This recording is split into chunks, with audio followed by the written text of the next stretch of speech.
12월 20일 화요일 오늘의 주요 뉴스입니다. 뉴욕 증시가 1% 안팎의 하락세를 보이며 마감했습니다. 북한발 불확실성에 대한 우려와 이후 재무장관 회의를 앞둔 관망 심리가 커졌는데요. 다우는 0.84% 하락했고 S&P 500은 1.17%, 나스닥도 1.26% 내렸습니다.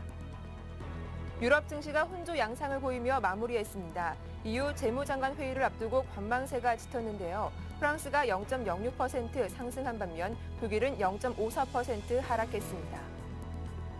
지정학적 불안감이 증가하면서 국제 유가가 4거래일 만에 소폭 반등했습니다. WTI는 35센트 오른 93달러 88센트로 거래를 마쳤습니다. EU 정부들이 재정 위기 해소를 위해 1,500억 유로 규모로 국제통화기금의 재원을 확충하기로 합의했습니다. 하지만 당초 계획했던 2,000억 유로 확충에는 실패했고 영국을 끌어들이지도 못했습니다. 미국의 주택시장 체감 경기가 최근 1년 7개월 만에 가장 좋게 발표됐습니다. 전미주택건설협회는 12월 중 미국의 주택시장 지수가 21을 기록해 시장에서 예상했던 20을 웃돌았다고 발표했습니다.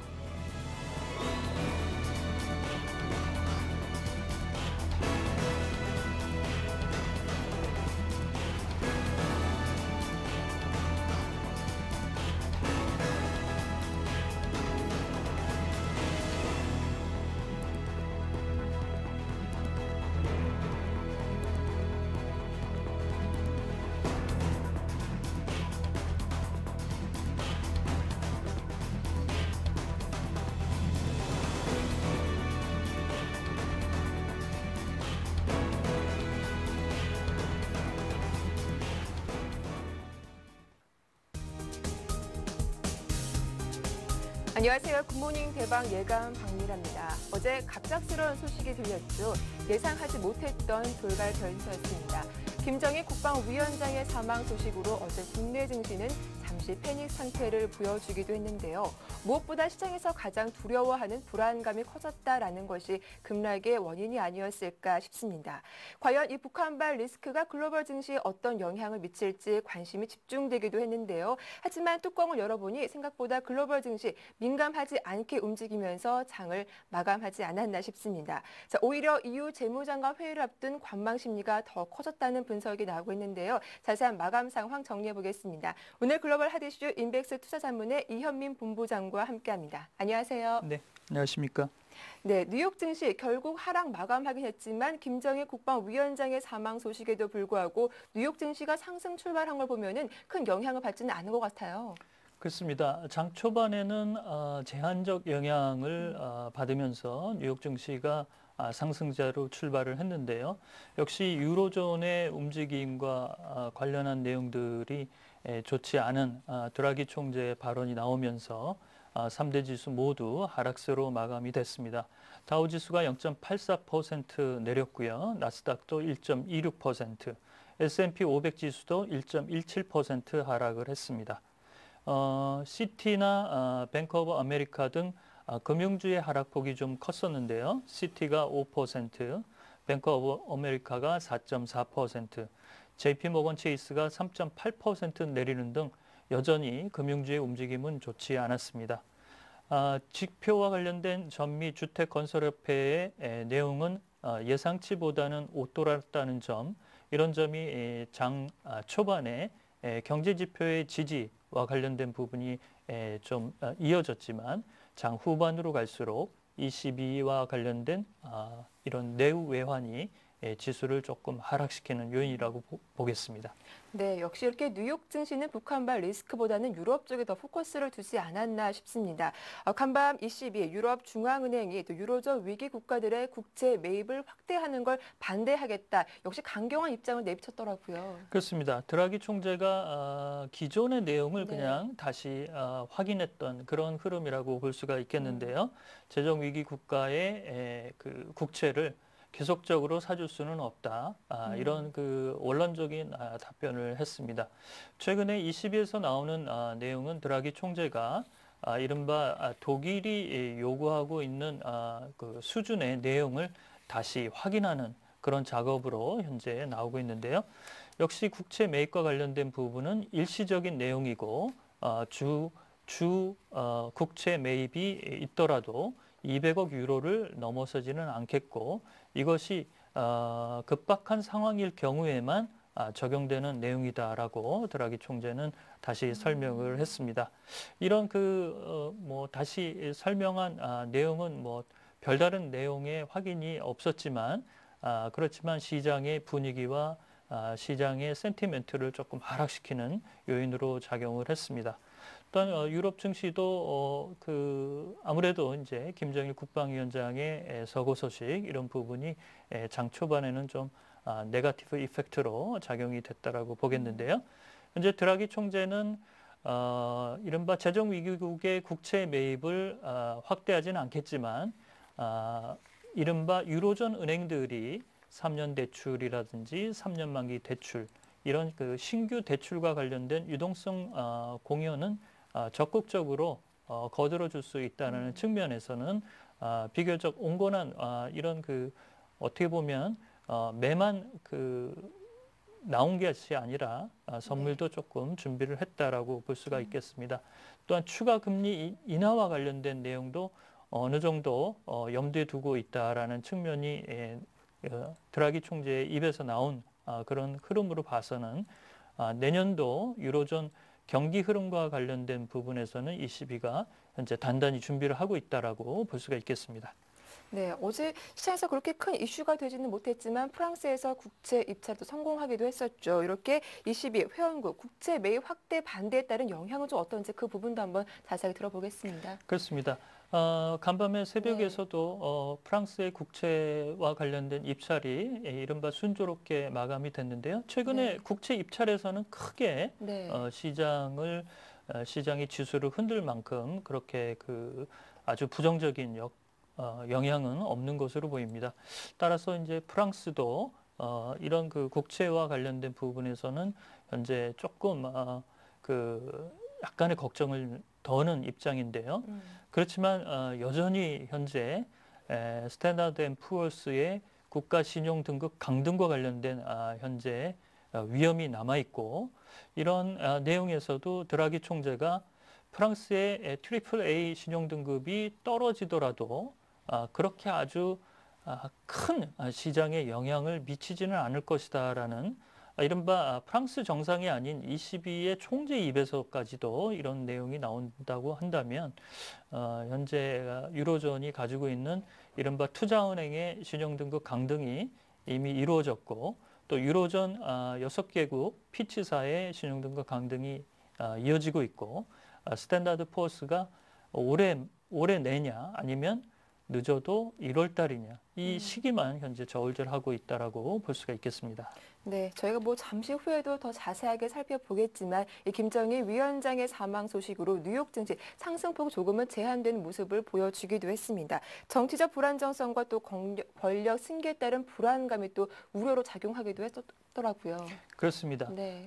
현재로서는 북한 악재와 관련된 부분에서 미국이 굉장히 촉각을 곤두세우고 있고요. 그도 그럴 것이 우리나라와 일본, 미국 이런 부분이 현재 급박하게 돌아가고 있는 현재의 북한 사정이 현재 균형추가 어느 한쪽의 힘의 균형이 무너지는 쪽에서 이 무너지는 쪽을 이른바 김정은 새로운 인물이 이것을 제대로 다시 복원시킬 수 있는 것인가 있을 것인가 이런 쪽에 현재 촉각을 좀 곤두세운다고 보겠습니다. 그래서 어제도 우리 이명박 대통령께서 이제 오바마 대통령과 전화 통화를 하고 일본의 총리와도 현재 한라인을 개선을 하고 있는 상태고요. 따라서 아직은 28일, 29일까지는 장례식과 애도 기간이긴 하지만 그래서 큰 북한 군부의 움직임은 잡히지는 않겠지만 여전히 그 이후에 이른바 젊은 지도자라는 이 일천한 김정은이라는 인물이 북한의 군부를 잘 이끌고 갈 수 있을 정도의 현재의 시스템이 움직일 수 있을 것인가 이런 쪽에 촉각을 좀 곤두세운다고 볼 수가 있겠고요. 그런 점에서는 김일성 사망과는 조금 다른 리스크 측면에서는 조금 잠재적인 리스크는 그때보다는 좀 높다라고 현재 국내 쪽이나 해외 쪽에서도 같은 시각으로 보고 있는 상태라고 보겠습니다. 네, 그나마 뉴욕 증시 어제 시장에서 한 가지 호재를 찾아본다면 그나마 경제 지표가 있지 않았나 싶습니다. 미국의 주택시장 체감 경기가 1년 7개월 만에 가장 좋아졌다라는 내용이었는데요. 자세한 이 경제 지표 소식도 한번 들어보겠습니다. 네, 주택 경기는 네. 뭐 어떻게 본다면 가장 현재 미국이 안고 있는 어떻게 보면 아킬레스건이라고 볼 수가 있는데요. 소매 지표는 조금씩 나아지고 있지만 주택 시장과 관련된 부분은 불투명성이 여전히 남아 있죠. 네. 12월 주택 시장 지수가 예상치가 20 정도로 예상을 했는데 21이 나왔습니다. 그래서 11월 지수 대비해서도 현재 선전한 내용으로 발표가 됐고요. 지난해 5월 이후 이 수치로서는 현재 가장 좋은 수치입니다. 그래서 그렇지만 주택시장과 관련된 수치는 아직까지는 높낮이가 네. 한 방향성으로 아직까지는 이루어지고 있지가 않아서 아직 주택 시장 경기와 관련된 부분의 자신감은 조금 떨어진다라고 보겠는데요. 일단 지수 자체만큼은 새벽에 나온 지표에서는 주택 시장 지표가 예상치를 현재 상회하는 쪽으로 나왔습니다. 그렇다면 내년 미국 주택 경기 전망도 좀 궁금합니다. 계속 좋은 모습 이어갈 수 있을까요? 지난주에 우리가 네. 그 주택 시장과 관련돼서 미국의 은행들이 압류주택과 관련된 내용들이 17% 정도 현재 떨어지고 있는 것을 수치로 좀 확인을 했는데요. 네. 그래서 아무래도 주택 시장은 재고 부담은 현재 조금 가시고 있고 따라서 내년 상반기에 미국의 주택 시장의 움직임이 가격과 관련된 쪽에서 조금 더 올라올 수 있다면 시장의 센티멘트는 조금 더 나아질 수가 있다라고 볼 수가 있겠는데요. 이런 점을 연준이 잘 알고 있기 때문에 이런 그 시점에 발맞춰서 모기지 채권 매입이라든지 그다음에 은행의 대출과 관련된 동력 이런 쪽이 조금 더 나아진다면 소매 경기를 따라가는 현재 주택 시장의 약간의 현재 골치 아픈 이런 부분도 조금씩 상반기와 2분기를 지나면서 어떤 그 방향성이 좀 명확하게 타진이 되지 않겠나라고 보겠습니다. 네, 이렇게 뉴욕 증시 자세한 내용들 살펴봤고요. 이번에는 유럽 쪽으로 넘어가 보겠습니다. 유럽 증시는 어제 혼조세로 마감하기도 했습니다. 프랑스는 소폭 올랐지만 독일과 또 영국은 약세를 보여주기도 했는데 어떻게 마감됐는지 자세한 내용 전해주시죠. 네, 유럽 증시는 뭐 혼조세라고 보기에는 프랑스 지수가 네. 뭐 보합 정도에서 강보합 정도로 끝나서요. 일단 혼조세라고 말씀을 드리겠습니다만 아무래도 지수 자체만 놓고 본다면 장중에는 마이너스권에 좀 머물렀다라고 볼 수가 있겠습니다. 영국 FTSE 지수나 독일 닥스 지수, 프랑스의 CAC 지수 현재 좋은 흐름이 나타나기는 조금 어려운 그런 국면이라고 보겠는데요. 프랑스의 CAC 지수가 0.06% 좀 올랐지만 영국과 독일의 지수는 소폭 하락을 했습니다. 공이 1%가 넘지 않는 하락폭을 보였다라는 부분이고요. 이런 그 시장의 초기에는 이른바 김정일 북한 리스크와 관련된 부분이 좀 작용을 했고요. 그다음에 이른바 롬프이 EU 의장도 북한의 동태에 대해서 예의주시할 것이다라는 EU 쪽의 코멘트도 현재 거들고 있습니다. 역시 유로존 재무장관회의 화상회의인데요. 이런 쪽에 좀 관망세가 좀 짙은 그런 내용이라고 보겠고요. 미국과 비슷한 맥락으로 바클레이즈나 로양 뱅크 오브 스코틀랜드, 그다음에 로이드 뱅크 등이 3% 전후의 하락세를 보이면서 미국과 유럽 증시 모두 은행주들은 별반 좋지 않았다라고 볼 수가 있겠습니다. 네, 또 어제 신재정 협약과 관련해서 EU 쪽에서 새로운 발표가 나오기도 했습니다. 어떤 내용이었나요? 네, 이 신재정 협약을 EU 정상회담에서 영국이 조금 그 비토를 놓긴 했지만 네. 이른바 EU 재정 협약국 관련해서 유로존의 17개국, 그다음에 EU 국가 중에 일부 국가들이 가담을 해서 어려운 그 봉합을 했는데요. 이런 내용들이 다시 조금 더 그 내용이 흔들리는 내용이 나왔습니다. 따라서 현재 EU 쪽에서 나오는 얘기는 유로존의 약 9개 국가만 이 협약에 대해서 이행하겠다라는 의사를 표명을 하면 이 신재정 협약을 발효할 수 있다라고 종전의 입장을 한 발 물러선 상태인데요. 이런 부분은 영국의 반대가 심했기 때문에 조약의 개정은 일단 물 건너갔고, 그다음에 체코나 헝가리, 그다음에 국민 투표를 앞두고 있는 아일랜드나 네덜란드, 오스트리아, 덴마크 등이 국민 투표상에 지금 부담감을 가지고 있기 때문에 자칫 이런 부분에 부결이 된다고 한다면 열심히 재정 협약과 관련된 프랑스와 독일이 현재 끌고 가는 내용들이 어떻게 보면 유명무실해질 수 있다는 위기감을 느낀 것으로 보입니다. 그렇지만 이 이른바 안정성장 협약의 이른바 강제 조항이 당초에는 이런 내용들을 EU 집행위원회에서 감독과 규제를 강화하겠다고 나왔었는데 이런 내용도 현재 구속력이 조금 떨어지는 쪽으로 현재 초안이 나와서 현재로서는 이런 맥락으로 재정 협약과 관련된 내용이 계속 진행이 된다고 한다면 오히려 신용평가사의 후폭풍만 더 커질 수 있는 부분이 아닌가라고 우려가 좀 커진다고 보겠습니다. 네, 이번에는 상품 시장 어떻게 마감됐는지도 살펴보겠습니다. 간밤 국제유가는 김정일 국방위원장 사망 소식에도 나흘 만에 반등하는 모습을 보여주기도 했습니다. 반면 금값은 좀 소폭 내렸더라고요. 네, 그렇습니다. 네. 유가는 0.37% 상승을 해서요. 서부 텍사스산 원유 배럴당 93달러 88센트에 마감을 했는데요. 역시 이제 북한의 지정학적 리스크가 소폭 조금 유가를 좀 끌어올리는 역할을 했습니다.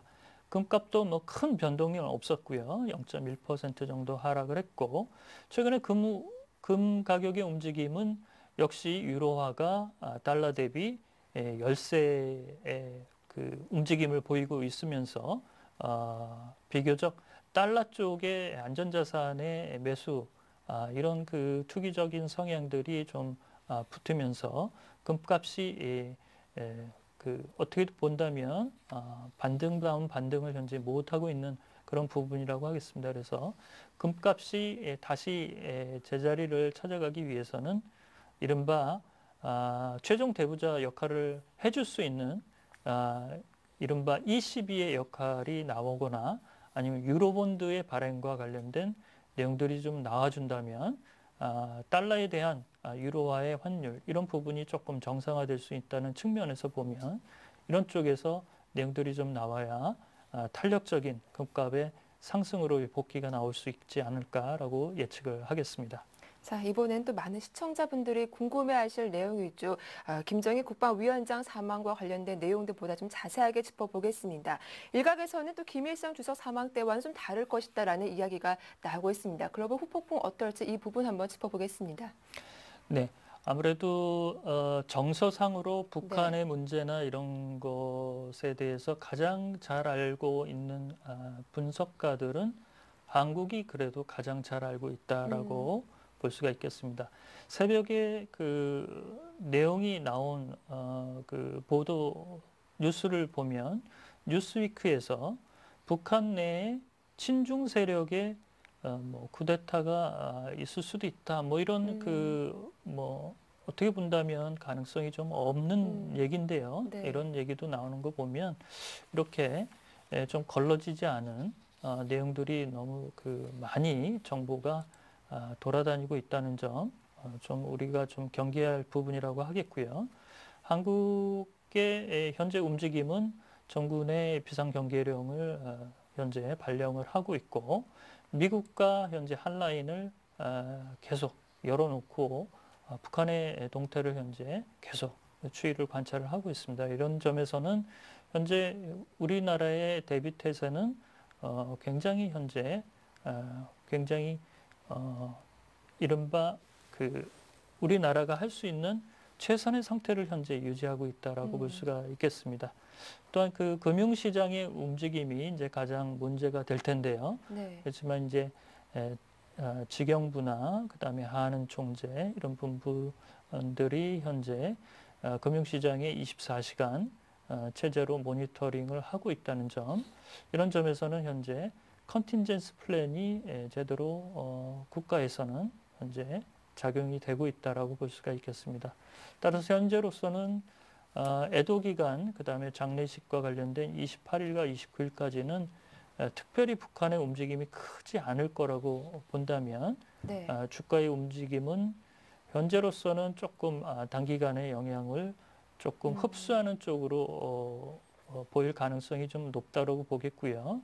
다만 그 모두에 조금 말씀드린 대로 현재 일천한 경험을 가지고 있는 현재의 김정은 현재 차기 지도자로 현재 내정이 되고 있는 이 인물이 이른바 김정일 위원장이 가지고 있는 이런 카리스마와 그다음에 대외 외교 능력, 이런 점에서는 이제 분명히 떨어지는 부분이 있기 때문에 북한의 군부가 이런 점의 시스템을 잘 운영을 하면서 끌고 갈 수 있을 것인가, 이런 부분이 이제 궁금한 사항이라고 볼 수가 있겠습니다. 네, 좀 증시 영향 쪽으로 짚어보겠습니다. 사실 증시 쪽에서 이 폭락, 패닉 이런 단어 조금은 지양하는 게 좋지 않을까 이런 생각이 드는데, 어제 코스피가 장중에 4% 이상 정말 하락했을 때는 많은 분들이 놀라지 않으셨을까 이런 생각도 듭니다. 증시 영향 좀 언제까지 지속될 수 있을까요?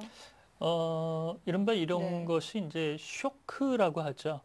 쇼크가 왔을 경우에는 장중에 올 경우가 가장 그 시장에서 네. 영향이 큽니다. 근데 이제 어제 이 사망 보도가 12시가 좀 넘어서 맞아요. 나왔고요. 네. 그래서 어제 뉴스를 보면 12시 이전의 뉴스와 12시 이후 뉴스가 확연하게 이제 갈리는 그런 흐름인데요. 제가 보기에는 이른바 위험 자산인 주식시장의 내용들은 어제도 이제 3대 신용평가사의 그 내용들이 나왔죠. 네. 단기간에는 큰 변동은 없고 장기적으로 북한의 움직임을 좀 주시하고, 이런 부분이 군부의 알력이나 이런 내용들이 좀 소요 쪽으로 가게 된다면 이른바 신용 등급과 관련된 변동이 있을 수 있다라고 이제 코멘트를 했는데요. 네. 제가 개인적으로 보는 시각은 주식시장보다는 우리나라의 원화 움직임을 좀 네. 잘 봐야 될 것으로 보입니다. 이른바 안전자산인 우리나라의 국채와 그다음에 원화의 움직임이 상당히 가파르게 윗방향으로 올라가게 된다면, 이런 부분이 오히려 그 외국인의 국내 증시 이탈을 부추길 수 있는 이른바 환차손 문제가 좀 대두될 수 있다는 측면으로 본다고 한다면, 주식시장은 나름대로 복원력이 있기 때문에 이런 점에서는 크게 걱정하지는 않는데, 이른바 원화의 움직임을 안정세로 빨리 이번 주 내에 움직이는 부분을 잡을 수만 있다면 금융시장에서 현재 크게 걱정하는 내용들은 우리가 걱정하는 수순보다는 빠르게 수면 밑으로 좀 들어갈 수 있지 않을까라고 볼 수가 있겠습니다. 네, 이렇게 좀 원화 약세가 지속되고 있는데, 그렇다면 외국인의 향후 매매 동향은 좀 어떻게 변화가 될 것인지 이 부분도 상당히 궁금한데요. 그렇습니다. 그 원화의 움직임이 어제 이제 1173원까지 원달러 환율이 좀 올랐었죠. 1776원까지 올랐었죠. 이 움직임이 오늘 외환시장에서 네. 조금 잦아드는 움직임을 보인다고 한다면 비교적 이제 안정세 쪽으로 가닥을 잡을 수가 있다라고 볼 수가 있겠습니다. 그래서 현재 일부 투자은행들이 국내 주식시장에 대해서 우리나라의 마켓퍼가 조금 좀 높지 않느냐, 이런 크리티컬한 부분이 좀 있습니다. 그래서 북한의 이런 재정학적 리스크를 다시 내년도 이른바 포트폴리오 밸런싱에 있어서 조금씩 그런 부분이 영향이 조금 있을 거라고 생각이 듭니다만, 여전히 우리나라로서는 장기적으로 이런 부분에 대비해야 된다는 측면에서 보면 이른바 환율과 금융시장의 움직임을 잘 모니터링하고, 이에 대한 한은과 그다음에 정부 측에서 적극적으로 조기에 이런 위험을 추스릴 수 있는 시장에 대한 태스크포스의 작용들 이런 내용들이 잘 흘러나와 줄 것을 기대하고 있다라고 볼 수가 있겠습니다. 네, 말씀 잘 들었습니다. 지금까지 인백스 투자자문의 이현민 본부장과 함께했습니다. 수고 많으셨어요. 네. 이어서 HMC 투자증권 시화지점의 박지훈 과장과 연결해서 글로벌 핫 이슈 좀 더 자세하게 들어보겠습니다. 안녕하세요. 네, 안녕하세요. 네, 간밤 뉴욕 증시가 또 1% 내외로 하락세를 보여주기도 했습니다. 우려했던 김정희 북한발 리스크 영향 좀 미미하지 않았나 싶거든요.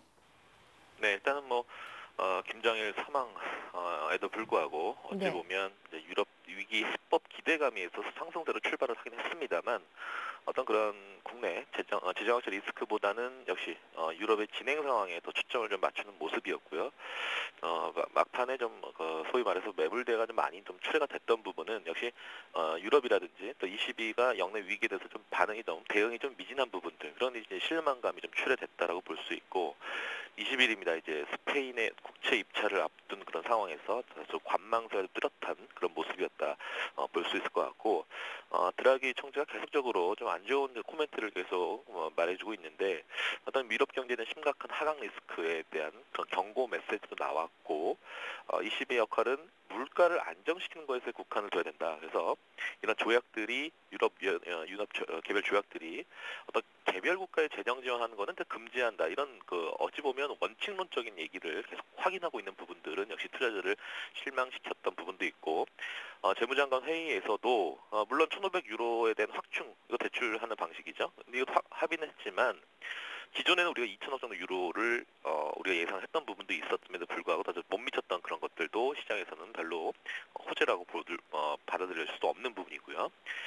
또 영국도 계속 태클을 걸고 있는 거죠. 그래서 내년 초까지 지원 여부를 다시 결정하기로 했지만 여전히 이 방안에 대해서는 반대 입장을 표현하고 있다는 것도 그런 상황이고요. EFSF나 ESM 이런 것들도 지금 증액 합의에 계속 실패하는 그런 흐름들. 사실 어찌 보면 김정일 사망 효과보다는 유로존의 시장은 관심을 계속 가고 있는 부분도 있죠. 하지만 NHHB 주택 시장 지수가 지금 21을 기록했죠. 그래서 2008년 이후 고점에 22가 나왔는데 21을 나오는 건 상당히 긍정적입니다. 그래서 이번 주에 소위 말해서 부동산 지표에 대한 기대가 상당히 많은 그런 한 주간입니다. 그래서 이런 어떤 개별적인 어떤 지표 시그널들이 계속 긍정적으로 나와준다라면 충분히 미국 경제가 큰 부담을 덜고 있다는 것 해석이 좀 가능한 부분이겠죠. 일단 그런 어떤 그 지표에 대한 이슈도 있었고요. 하지만 전반적으로는 JP 모건 체이스가 한 3.7% 빠졌고 뱅크 오브 아메리카가 한 4% 넘게 빠졌어요. 그래서 금융주가 많이 빠졌던 모습이고요. 중국 원자재 수요 약화에 대한 뷰가 상당히 많이 나오고 있어요. 그러다 보니까 원자재 관련 종목들이 상당히 많이 빠졌고 그래서 지금 맥모란 코페앤골드가 좀 3.4% 넘게 빠졌죠. 이런 것들 그러니까 원자재 가격 원자재 관련주하고 금융주가 상당히 많이 하락을 주도했다라는 그런 상황에서는 역시 민감주뿐만 아니라 오늘 국내 시장에서 금융주에 대한 좀 방어 좀 필요한 상황인데 불구하고 다소 금융주에 대한 하락이 다소 좀 동행성이 좀 나오지 않을까 그런 상황으로 좀 전개될 예상입니다. 네, 국내 증시는 지정학적 리스크도 만만치 않은데 유럽발 재료들 정말 여전히 부담스럽게 작용하는 것 같습니다. 오늘 이슈도 참 많은데 국내 증시는 어떻게 전망하시나요? 네, 일단 가장 큰 이유, 가장 우리가 집중적으로 봐야 될 거는 환율 부분하고 외국인의 수급에 좀 집중해야 될 그런 오늘 하루가 아닌가 싶어요. 그래서 어제 지범미 현물 매도가 심하게 나오지 않았다라는 점, 그다음에 파생 쪽에서는 어떤 기관의 매도 물량을 파생 쪽에서는 외국인들이 매수하는 그런 포지션으로 잡았다는 것들은 좀 한번 지켜볼 필요가 있는 부분이고요. 지금 1174원인데 여기서 지금 일단은 1180이나 1190까지는 좀 상방으로 뚫기에는 좀 두터운 그런 자리이기 때문에 환율도 일단 여기서 좀 더 약세로 가기에는 좀 더 제한적이지 않겠냐. 일단 그리고 이제 지수상으로 보면은 1750선에 대한 강한 신뢰도는 있습니다. 그렇기 때문에 일단 요 부분에 대한 재차 확인은 좀 필요할 거로 보이죠. 그래서 1750선을 좀 우리가 기억을 해야 될 필요가 있고요. 지표상으로는 이제 이격 침체권이 이제 95 정도인데 지금 반등권의 진입을 충분히 했습니다. 그렇기 때문에 일단 추가 하락은 좀 제한적이다라고 보고 있고 그래서 전반적으로는 이제 매수나 매도 관점이 아닌 좀 시장 관찰에 오늘 이제 집중을 해야 될 필요가 있습니다. 그래서 오늘 뭐 반등한다고 해서 이걸 따라서 매수를 하는 그런 전략보다는 좀 더 조심스럽게 좀 대응하는 게 맞지 않겠냐. 그래서 굳이 업종이라고 하는 거는 우리가 찾을 필요는 없습니다. 오늘은 그러니까 어느 음식료나 통신 쪽으로 좀 보수적 관점을 계속적으로 우리가 보는 것이 차라리 나을 것이고 어떤 기대감, 어떤 분위기가 전환됐다라고 우리가 결론 짓기에는 참 부담스러운 그런 자리이기 때문에 일단은 좀 보수적으로 접근하시면 맞고요.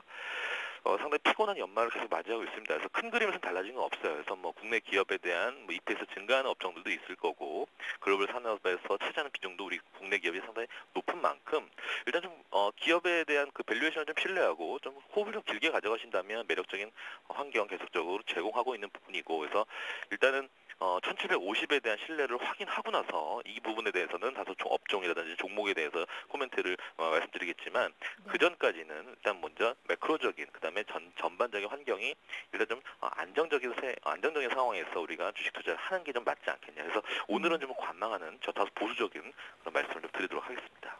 네, 좀 관망이 필요하겠다라는 이야기 잘 들어봤습니다. 지금까지 HMC 투자증권의 박지훈 과장과 함께했습니다. 도움 말씀 고맙습니다. 네, 감사합니다. 잠시 후 이슈가 이어집니다.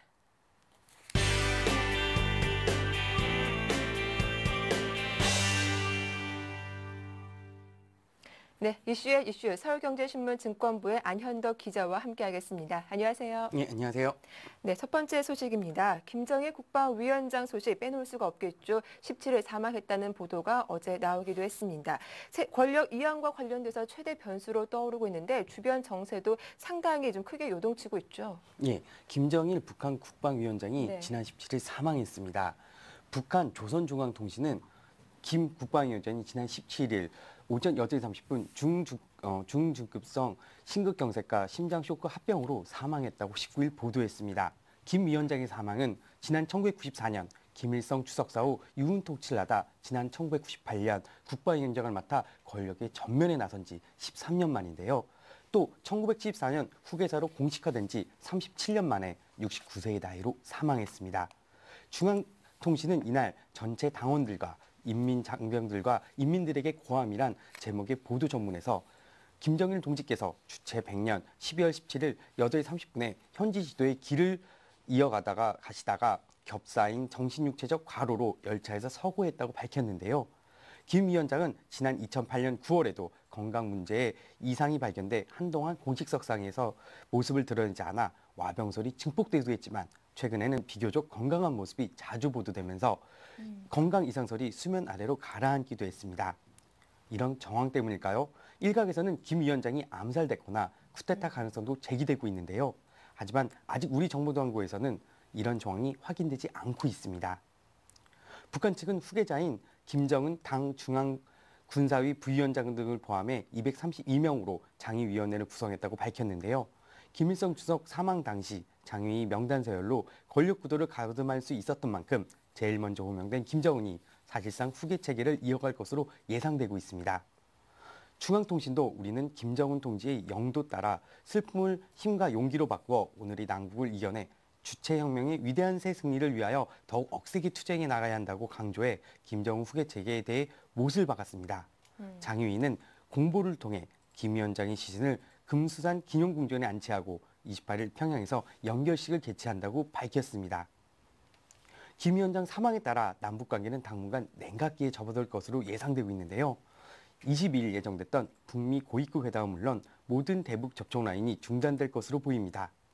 특히 후계 체제가 안정되지 않은 상황에서 한반도를 둘러싼 주변 정세도 불안에 빠질 것으로 예측되고 있는데요. 남북관계의 바로미터인 북핵 육자회담도 중단될 위기에 처했습니다. 이에 따라 정부는 군경이 비상경계태세에 들어간 가운데 향후 북한의 움직임을 예의주시하고 있는 상황인데요. 이 대통령도 이날 오후 비상국무회의에서 경제가 어려운 상황에서 지정학급 리스크로 국가 신용도가 영향을 받지 않도록 관계부처가 유의해 대응해달라며 연말연시 경제, 특히 소비가 위축되면 서민 생활에 영향이 큰 만큼 정상적인 경제 활동을 할 수 있도록 각 부처가 면밀히 점검해달라고 당부했습니다. 네, 이 소식으로 어제 금융시장 여파는 상당히 컸습니다. 국내 주식시장뿐만 아니라 원달러 환율도 변동폭이 상당했더라고요. 유럽 재정 위기로 네. 삐걱거렸던 국내 증시가 김정일 북한 국방위원장의 갑작스러운 사망 소식에까지 겹치며 곤두박질쳤습니다. 원달러 환율도 크게 치솟았는데요. 19일 코스피 지수는 전 거래일보다 63.03포인트 하락한 1776.93의 장을 마감했습니다. 원달러 환율도 16원 20전이 뛴 1174원 80전으로 거래를 마쳤습니다. 유럽 위기로 장 초반 내림세로 출발했던 코스피 지수는 김 위원장의 사망 소식이 전해지자 한때 89포인트까지 급락하며 1750선까지 떨어졌습니다. 다만 이후 저가 베이스가 유입되며 낙폭을 줄였는데요. 특히 외국인은 예상보다 적은 2,409억 원을 순매도한 데다 연기금도 1,413억 원치나 사들이며 지수를 방어해 예상보다는 낙폭이 크지 않았습니다. 코스닥 시장 역시 김 위원장 사망 소식 직후 8.80%까지 하락했지만 이후 매수세가 유입되며 결국 전날보다 26.97포인트 내린 477.61의 장을 마쳤습니다. 대부분 증시 전문가들은 주식시장이 당분간 혼란해서 쉽게 벗어나기 어려울 것으로 내다보고 있는데요. 그동안 대북 리스크가 불거진 경우는 여러 차례 있었고 그때마다 학습 효과 때문에 증시도 금세 회복됐지만 이번에는 네. 북한의 권력 구조가 취약한 상황이어서 과거 김일성 주석 사망 때에 비해 증시에 주는 부담이 커질 가능성이 높다는 게 이유입니다. 때문에 전문가들은 유럽 위기에 대한 우려가 다시 커지는 시점에서 이번 김 위원장 사망 소식으로 증시 불확실성이 그 어느 때보다 높아진 만큼 섣부른 투자는 자제해야 한다고 당부하고 있습니다. 말 그대로 앞으로가 더 걱정이다라는 이야기인데요. 이 삼성과 현대 등 국내 대기업들도 비상 경영 체제에 나섰다고 하죠.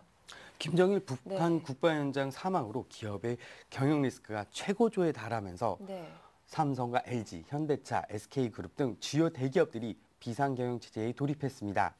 김 위원장의 사망 소식이 알려진 19일 주식시장이 급락했고 환율이 급등하는 등 지정학적 리스크가 한반도를 강타했기 때문인데요. 자금시장 경색과 소비 위축에 대한 우려감이 확산되고 대규모 투자 결정에 대한 부담감 등이 엄습해가면서 대기업들은 한치 앞을 내다볼 수 없는 안개 속으로 빠져드는 형국입니다. 업계에 따르면 삼성과 LG, 현대차, SK그룹 등은 김 위원장의 사망 소식이 전해진 직후 긴급 대책위를 여는 동시에 정보 수집과 경제 동향 점검을 특별 지시하는 등 대응책 마련에 나선 상태입니다. 특히 대기업들은 주식시장 폭락 등 금융시장의 혼란이 가중될 경우 내년 자금 조달 계획이 큰 차질이 빚어질 수 있다고 보고 자금시장 동향을 집중 점검하는 등 재무 관련 비상계획 마련에 착수했습니다. 네, 이렇게 유럽 재정 위기에다가 북한발 리스크까지 겹치면서 정부가 또 본격적인 움직임에 나서고 있습니다. 바로 외환시장 변동성을 줄이기 위한 그런 방안을 마련하고 있다고요. 유럽 재정 네. 위기에 이어 김 국방위원장 사망 변수까지 터지면서 정부가 외환시장 변동성을 한층 줄이기 위한 방안을 신중히 저울질하고 있습니다. 네. 박재환 기획재정부 장관은 19일 서울 소공동 롯데호텔에서 열린 주요 20개국 국제 컨퍼런스 행사에서 기자들과 만나 외환시장 변동성 완화를 위한 방안을 지속적으로 검토해왔다며 여러 가능한 대안을 검토 중에 있다고 밝혔는데요. 재정부는 이에 앞서 지난 12일 발표한 내년도 경제정책 방향에서도 글로벌 재정위기에 선제적으로 대응하기 위해 자본 유출입 변동성 완화 제도를 탄력적으로 운영하겠다고 설명한 바 있습니다. 정부는 다만 구체적인 변동성 완화 방법과 시기를 구체하기에는 아직 여건이 무르익지 않았다는 입장인데요. 자칫 규제의 강도와 속도를 과도하게 정했다가는 오히려 투자자들에게 심리적 불안감을 안겨줘 외환시장이 연착륙하지 않고 경착륙할 수 있다는 할 가능성이 높기 때문입니다. 금융권은 우리나라를 둘러싼 대외 여건이 향방에 따라 정부의 변동성 완화책의 방향이 전혀 달라질 수 있다고 내다보고 있는데요. 해외 투자자들이 신용도가 좋은 우리나라 국고채 등에 급격히 밀려들 경우 정부의 대책은 이들의 유입 자금 속도를 줄이는 데 초점이 맞춰질 것으로 보고 있습니다. 반면 대북 리스크 등으로 투자자들이 빠져나갈 조짐을 보일 경우 이탈 네. 속도를 늦추는 데 방점이 찍힐 것이라는 게 금융권의 분석입니다. 네, 말씀 잘 들었습니다. 지금까지 서울경제신문 증권부의 안현덕 기자와 함께했습니다. 수고 많으셨어요. 네, 감사합니다. 잠시 후 이슈엔 진단 함께하겠습니다.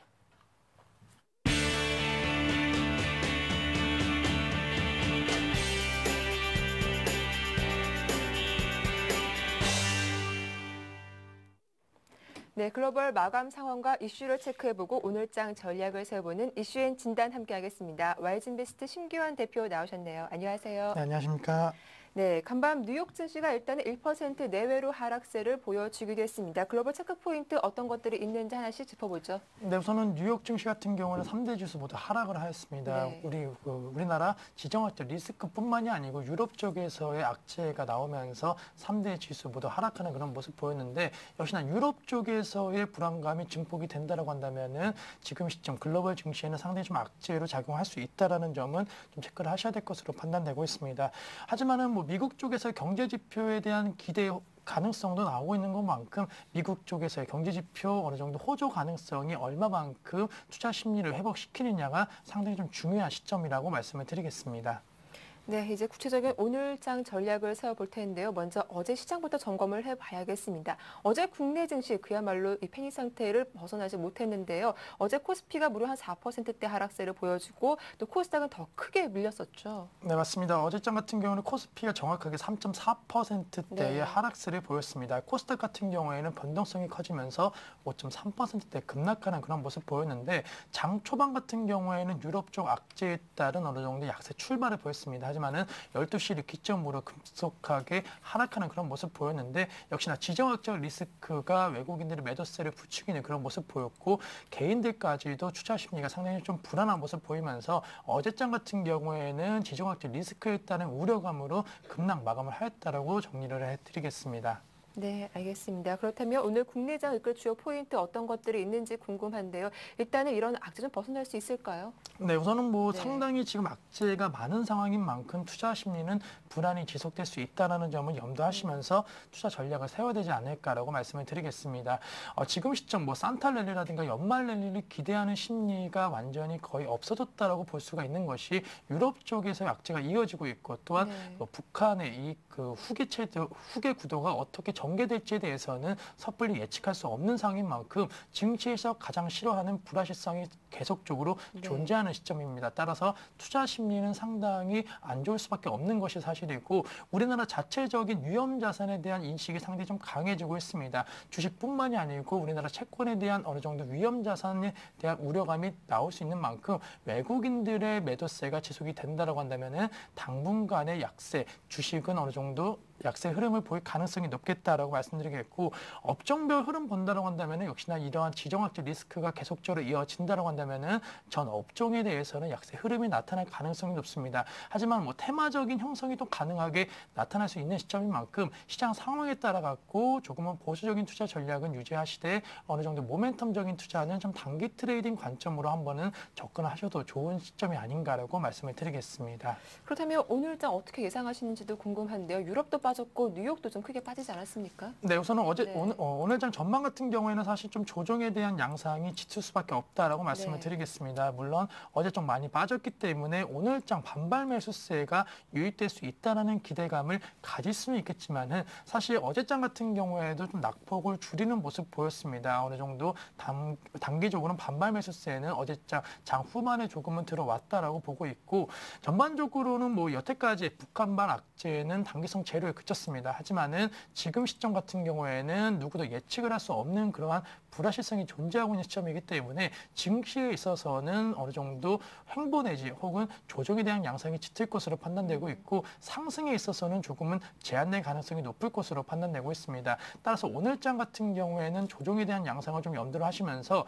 중요한 것이 중국이라든가 러시아 측에서의 어떠한 발언이 나오냐가 상당히 좀 중요할 것으로 판단되고 있습니다. 아무래도 중국과 러시아, 북한과 우호 동맹을 맺고 있는 국가에서 어떠한 발언을 하냐에 따라 갖고 지금 현 북한의 그 후계치 구도가 정확하게 안정이 되었냐 아니면 불안정하냐를 조금은 간접적으로 이해할 수 있는 시점인 만큼 중국과 러시아 쪽에서 어떠한 발언과 어떠한 내용이 나오는지 계속적으로 체크를 하시면서 오늘장은 좀 대응을 하셔야 된다라고 말씀을 드리겠습니다. 어제장에서 전 업종이 거의 급락세를 보여주기도 했습니다. 하지만 좀 코스닥 쪽에서 전쟁 관련주 그리고 생필품 관련주는 급등하면서 상한가에 오르는 종목들도 상당히 많이 눈에 띄었는데요. 이러한 종목 보유하신 분들이라면 좀 오늘쯤 차익 실현하는 게 좋은 것인지 그분들을 위한 투자 전략도 부탁드리겠습니다. 네, 우선은 뭐 스페코라든가 말씀해 네. 주신 대로 삼양식품 같은 종목군도 어제 상당히 좀 많이 올랐다라고 말씀을 드리겠습니다. 네. 그 보도와 함께 거의 상한가 그대로 직행하는 모습 보였는데 오늘장 같은 경우에는 상당히 좀 변동성 상당히 좀 커질 것으로 예상이 되고 있습니다. 상승과 하락에 대한 어느 정도 변동성이 좀 보일 가능성이 높기 때문에 뭐 이러한 종목군으로 만약에 수익이 나신 분들 같은 경우에는 오늘장에서는 상승 흐름을 탈 때 한 5% 넘는 급등 흐름을 탈 때에는 정리하시는 전략이 필요할 것으로 판단되고 있고 뭐 중장기적으로 무조건 끌고 가신다라고 해서 무조건 수익이 보장되는 건 아닙니다. 따라서 지금 시점 현금이 가장 중요한 그러한 금융수단이기 때문에 현금화에 대해서는 어느 정도 노력을 하시는 전략은 필요하겠다라고 말씀을 드리겠습니다. 일단은 좀 수익이 있으신 분들이라면은 그래도 오늘 현금화하는 전략이 필요하겠다라고 대응 전략을 살펴봐 주셨습니다. 자, 그렇다면 지난 시간 관심 종목이었죠. CJ ENM 좀 추가적인 대응 전략이 궁금한데요. 어떻게 보시나요? 네, 우선은 뭐 CJ 네. ENM 같은 경우에는 전반적으로 시장 불안과 함께 조금은 좀 횡보 내지 어느 정도 조정에 대한 양상을 받았다라고 말씀을 드리겠습니다. 네. 결론적으로 말씀을 드리면은 어제 종가가 38,000원 라인에서 그 종가가 형성이 되었습니다. 3만 원만 이탈하지 않는다라고 한다면은 우선은 어느 정도 지지 라인을 좀 확보한 것으로 판단이 되고 있기 때문에 실제 ENM에 대해서는 3만 원 이탈 시 손절 처리는 계속적으로 유효하겠지만은 이탈하지 않는다라고 한다면은 지금 시점 굳이 매도하실 필요 없겠다라고 말씀을 드리겠습니다. 따라서 CJ ENM 물론 시장의 변동성 커지면서 CJ ENM도 주가도 변동성 커질 수 있겠지만은 3만 원만 붕괴되지 않는다라고 한다면은 단기 반등 어느 정도는 가능하겠다라고 말씀드리면서 지금 시점도 그대로 홀딩 전략은 유효한 그런 종목이라고 말씀을 드리겠습니다. 네, CJ ENM 일단은 3만 원 가격대가 상당히 중요하다라고 하시니까요. 이 부분도 잘 참고해 두십시오. 자, 그렇다면 오늘장에서 매수해볼 만한 종목은 과연 있는 것인지 오늘 관심 종목도 들어보겠습니다. 네, 역시나 뭐 오늘장 같은 네. 경우에는 좀 경기 방어주적인 성격이 짙은 종목군으로 접근을 하셔야 된다라고 말씀을 드리겠습니다. 네. 따라서 KT에 대해서 한번 관심을 가져보자라고 말씀드리는 게 뭐 KT 같은 경우는 아시겠지만 경기 방어주에 대한 그런 성격이 좀 짙은 그런 그 종목이기 때문에 어제장은 1% 넘는 하락하였습니다. 하지만은 다른 종목 대비 상당히 선전하였다는 점에서 이러한 장세 속에서 만약에 매수를 하신다라고 한다면은 KT 같은 종목으로 매수를 하셔야 된다라고 말씀드리겠고 뭐 이제 연말입니다. 이제 배당에 대한 매력도가 어느 정도 부각이 될 수 있는 시점인데 올해 같은 경우에는 유럽 쪽 악재에 따른 배당 매력도가 상당히 높아진 상황입니다. 오히려 그 작년 KT 같은 경우에도 작년 연말 주가 대비해서 상당히 많이 내려온 것이 사실이기 때문에 배당 수익률적인 측면에서 상당히 긍정적이다라고 말씀드리겠고 모멘텀적인 투자도 좀 가능합니다. 최근에 갤럭시 노트 요금제에 따른 그런 기대감이 좀 작용하고 있는 시점이기 때문에 KT 같은 경우에는 어제 종가가 36,450원 라인인데 다시 한번 이때 매수를 하신다고 한다면은 39,500원대까지는 충분히 도달이 가능할 수 있을 것으로 판단되고 있기 때문에 만약에 연말 동안에 어느 정도 배당 수익률 이상의 수익이 나온다고 한다면은 매매 차익으로서 한번 노려보는 그런 종목으로도 좋은 종목이 아닌가라고 말씀을 드리겠습니다. 네, 경기 방어주 성격을 띠고 있고 배당 매력도 충분한 KT 오늘의 관심 종목으로 들고 오셨습니다. 관심 있으신 분들 잘 참고하시면 좋겠네요. 지금까지 이슈앤 진단 와이즈인베스트 심기환 대표와 함께했습니다. 수고 많으셨습니다. 네, 감사합니다. 네, 굿모닝 대박 예감 1부는 여기까지입니다. 저희는 잠시 후 2부로 찾아오겠습니다. 고맙습니다.